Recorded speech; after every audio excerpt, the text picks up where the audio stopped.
Pada masa era kolonial, tradisi buka giling atau selamatan buka giling pada pabrik gula menjadi ritual wajib sebelum memulai penggilingan tebu. Tradisi ini merupakan rangkaian prosesi dan perayaan yang dilakukan oleh segenap manajemen pabrik gula dan pekerja pribumi pada saat tebang tebu pertama kali berlangsung, atau juga bisa berarti menandai musim giling akan segera dimulai. Adapun maksud dari diadakannya kegiatan ini tidak lain sebagai ungkapan rasa syukur kepada Tuhan karena diberkahi panen tebu yang melimpah, dan juga memohon agar diberikan keselamatan serta kelancaran di awal proses penggilingan hingga menjadi gula. Berbagai kegiatan tradisi tersebut juga sempat terekam dalam foto lama yang kami dapat dari berbagai sumber. Di antaranya, dalam foto ini terlihat acara selamatan yang diikuti oleh para pekerja pribumi yang sedang duduk di lantai dan mengerumuni sajian makanan dan minuman di area pabrik gula. Kemudian ada juga kegiatan manten tebu atau tanaman tebu yang dinikahkan, di mana waktu itu sekitar 15 orang mandor beserta para administratur pabrik gula sedang memegang tebu dengan tinggi hampir 5 meter. Selain itu ada juga kegiatan acara kesenian atau festival rakyat seperti lomba gigit uang koin dan minum air manis struk yang ditonton banyak orang di atas panggung.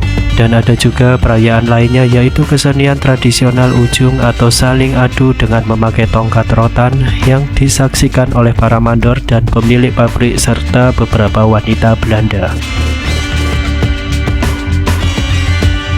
Setelah era kemerdekaan Indonesia, festival seni rakyat dan tradisi selamatan untuk menandai musim giling tebu mengalami beberapa perubahan. Beberapa elemen tetap dipertahankan, sementara yang lain mengalami modifikasi. Misalnya tayuban atau tarian tayub, ketoprak, dan ludruk berubah menjadi hiburan musik dangdut, jaranan, wayang, dan sejenisnya. Selain itu, pasar malam juga menjadi hiburan bagi warga di sekitar pabrik gula. Seperti apa kegiatan tradisi buka giling pada era masa kini dan sejarah apa saja yang pernah terjadi di pabrik gula sampai saat ini? Ikuti terus penelusuran kami di channel Januar Explore.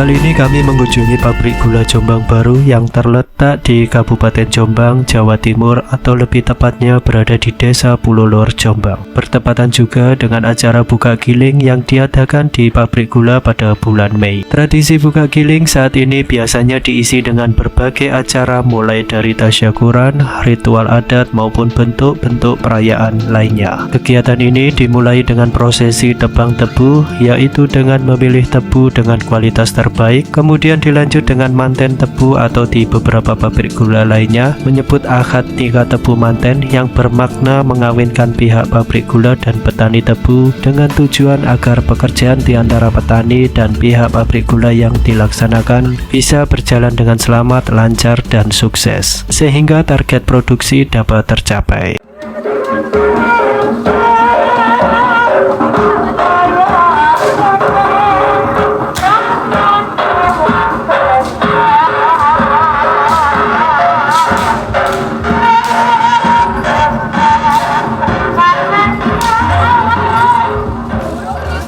Di perayaan manten tebu saat ini kami melihat ada beberapa potongan tebu yang sudah dihias dengan janur kemudian diarak layaknya temu manten. Kami sempat melihat tebu tersebut diberi nama Roro Ayu Manis dan Bagus Rosan Prakoso.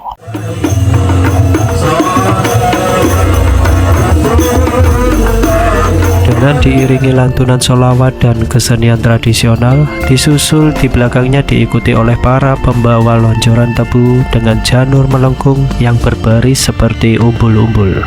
Tebu ini diarak mulai dari gerbang pabrik hingga masuk ke gedung geraha pabrik gula. Kemudian di dalam geraha dilakukan prosesi penyerahan tebu petani dari mitra binaan, dilanjut sambutan general manager, pemotongan tumpeng hingga pemberian santunan kepada anak yatim di lingkungan pabrik dan ditutup dengan doa bersama. Selain kegiatan tersebut, di beberapa pabrik gula lainnya juga masih ada tradisi arak-arakan, sesaji, dan kepala kerbau, atau dalam budaya adat Jawa bernama Jembengan. Ritual ini juga dilakukan sebagai penolak bala atau juga sebagai bentuk doa agar diberikan kelancaran, keselamatan, dan meningkatkan produksi gula. Untuk prosesinya, biasanya kepala kerbau ini dihias dan diberikan beberapa buah, bunga tebu, kembang telon, dan hiasan lainnya. Setelah itu didoakan di dalam pabrik dan diletakkan di sela-sela mesin giling. Dan konon persembahan tersebut dulunya menyertakan 7 kepala kerbau dan diletakkan di 7 stasiun, yaitu stasiun gilingan, pabrik tengah, pabrik belakang, stasiun ketel,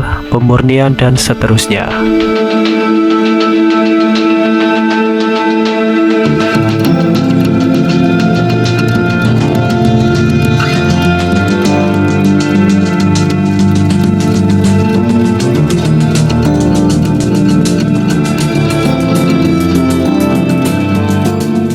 Pada masa kolonial Belanda, pabrik gula ini bernama Suiker Fabrik Jombang dan dirintis sejak tahun 1834 dengan masa pembangunannya selama 2 tahun. Setelah itu mulai beroperasi pada tahun 1836 dan menjadi satu-satunya pabrik gula pertama yang dibangun di Jombang. Pembangunannya juga berada di tempat strategis, yaitu di pinggir Jalan Raya Pos atau sebuah ruas jalan besar layanan pos yang diduga sudah ada sejak sebelum kolonial.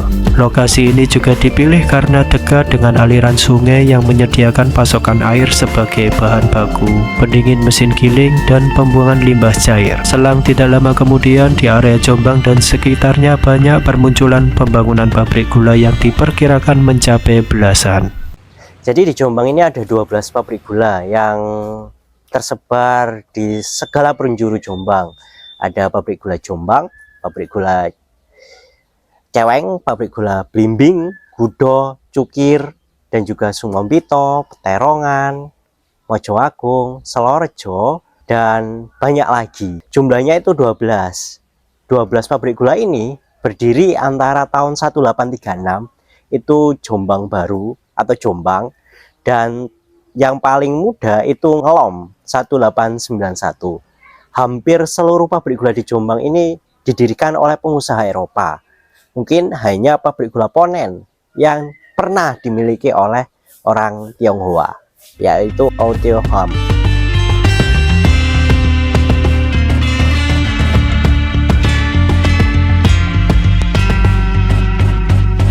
Dalam sejarahnya, pabrik gula Jombang Baru ini mempunyai 2 periode, yaitu periode sebelum diambil alih dan sesudah diambil alih pemerintah Indonesia. Pada periode sebelum diambil alih pemerintah, diperkirakan pabrik ini banyak berganti kepemilikan hingga di sekitar tahun 1884, kepemilikan berpindah tangan ke perusahaan Moorman & Co.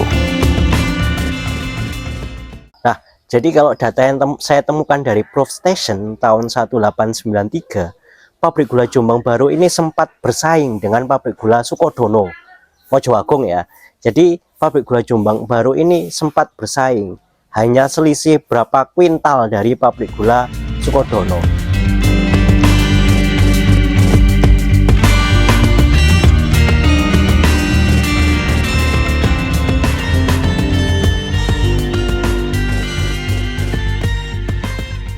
Pabrik gula Jombang ini juga sempat berada di masa krisis. Buktinya tahun 1933 pabrik gula Jombang Baru ini mengalami namanya berhenti beroperasi karena krisis Malaysia. Tahun 1937 pabrik gula Jombang Baru masih bahkan tidak beroperasi. Waktu itu Jombang yang beroperasi hanya 4 pabrik gula. Pabrik gula Mojoagung, Sumombito, Selorejo, dan Ceweng.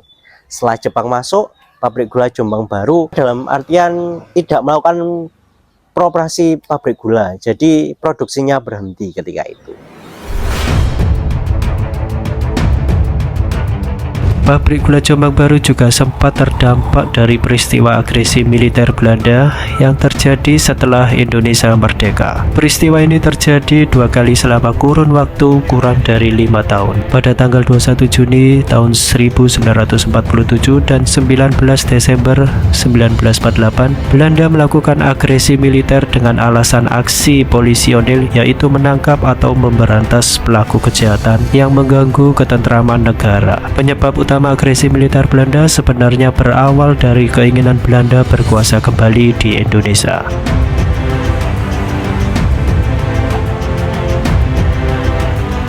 Pada waktu itu di dalam komplek pabrik gula, yaitu rumah dinas yang berada di utara jalan atau sungai, pernah digunakan sebagai markas pelatihan Laskar Hizbullah Jombang sepanjang bulan September hingga Oktober 1945 pasca proklamasi. Selain itu juga pernah dijadikan markas pejuang dari pasukan TNI pimpinan Letkol Kretarto. Beliau waktu itu dipercaya menjabat komandan Resimen 32 dari Divisi 4 atau Narotama. Sebelum dilebur menjadi dalam Divisi 1 Jawa Timur, beliau juga merupakan pahlawan yang sangat berjasa dalam pertempuran 10 November 1945 di Surabaya. Seminggu sebelum pasukan Belanda menerobos pertahanan Jombang, seluruh instalasi dan rumah dinas pabrik gula dibakar. Aksi pembakaran ini juga dinamakan sebagai aksi bumi hangus karena bangunan tersebut merupakan salah satu objek vital yang harus dihancurkan agar tidak dimanfaatkan kembali oleh pasukan Belanda. Pada waktu itu belasan pabrik gula lainnya juga dihancurkan kecuali pabrik gula Jombang Baru dan pabrik gula Cukir.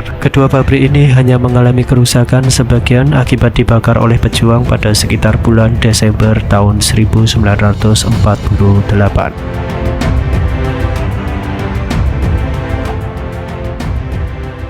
Dalam perjalanannya pada tahun 1954, pabrik gula ini pernah diperintahkan dijual baik seluruh benda maupun bagiannya agar terhindar dari kebangkrutan. Selanjutnya pemilik lama Mormen & Co bersama pemerintah, dalam hal ini Jawatan Perkebunan, menjalankan rehabilitasi yang dikelola oleh perusahaan baru berbadan hukum berbentuk NV bernama NV Jombang.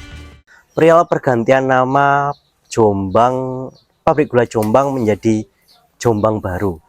Penggantian nama ini sebenarnya kalau penggantian nama secara khusus menjadi PG Jombang Baru itu justru saya menemukannya tahun 1961 lewat koran Kedaulatan Rakyat. Ketika itu, jadi pabrik gula Jombang Baru ini termasuk dalam jajaran PNP. Di antaranya itu pabrik gula Cukir dan pabrik gula Jombang Baru. Nah, sebelum itu, apakah ada nama Jombang Baru atau New Jombang? Itu nggak ada. Sejauh yang saya temukan dari Proof Station, mereka tetap menyebut dengan nama SF Jombang.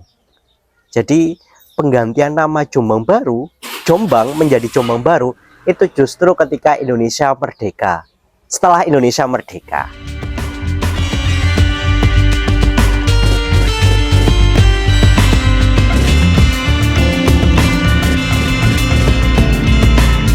Setelah berubah kepemilikan dan nama menjadi pabrik gula Jombang Baru, musim pertama era kebangkitan pun dimulai. Koran The Lokomotif edisi Sabtu, tanggal 4 Juni 1955, memberitakan pabrik gula Jombang Baru meluncurkan musim penggilingan dan mengadakan pesta buka giling. Kemudian pada tahun 1957, perusahaan ini diambil alih oleh pemerintah Indonesia dan pada saat itu digolongkan dalam pengawasan PNP atau Perusahaan Negara Perkebunan, dan seiring berjalan waktu pada akhirnya menjadi aset PTPN.